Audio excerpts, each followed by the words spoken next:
Hello viewers, कसे आहात? 1 kilo मटण घेतलेलं आहे मी आणि ते स्वच्छ 4-5 पाण्याने धुवून घेतलेलं आहे।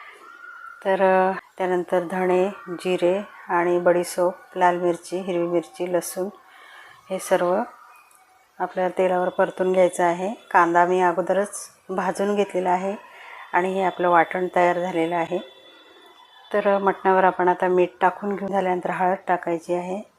हा कोल्हापुरी मसाला आहे, एव्हरेस्ट मसाला, तरीचा मसाला, काळा मसाला, अशा प्रकारे मसाले टाकून झालेत। आता हे वाटणातलं अर्ध वाटण मी या भाजीला चोळून घेणार आहे। चोळून घ्यायचे आहेत आणि 15 मिनिटं बाजूला करून ठेवून घ्यायचे आहे। तेल टाकून घेतले। आता खडे मसाले टाकलेले आहेत मी त्यात आणि कांदा हे टाकून घेते आहे।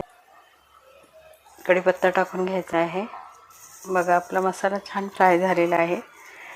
त्यानंतर आपल्याला त्याच्यावर भाजी टाकून घ्यायची आहे। मस्त तेलावर मिक्स करून घ्यायचं आहे। ते तापवलेलं पाणी आपण त्यात ओतून वरून टोमॅटो आणि कोथिंबीर टाकून घेऊ। ते सर्व मिक्स करायचं आहे। कुकरचं झाकण लावून घ्यायचं आहे। ते अगोदर उकडून न घेतल्यामुळे 4 शिट्ट्या घेतल्या आहेत मी त्याच्या। आणि हे बघा, अशा प्रकारे आपला मटणाचा रस्सा तयार झालेला आहे। मस्त तरी पण आलेली आहे।